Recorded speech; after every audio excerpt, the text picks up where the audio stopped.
সিরিয়ার গৃহযুদ্ধ 2011 সালের মার্চের আরব বসন্তের প্রভাবে শুরু হয়, যখন বাশার আল আসাদের স্বৈরাচারী শাসনের বিরুদ্ধে দ্বারা শহরে ছাত্র ও নাগরিকদের শান্তিপূর্ণ প্রতিবাদ বিকশিত হয়।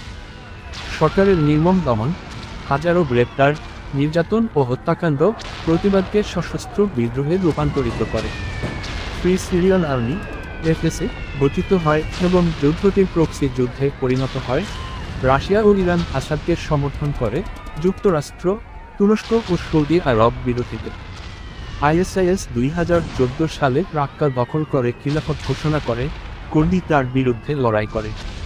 রাসায়নিক হামলা 2013 বুথা 2017 খান শেখুন আন্তর্জাতিক ক্ষোভ সৃষ্টি করে।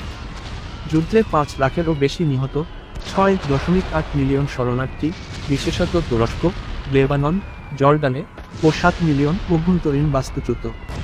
অবকাঠামো ধ্বংস, অর্থনৈতিক দশ, মানবিক বিপর্যয় 21ম শতাব্দীর সবচেয়ে খারাপ হয়।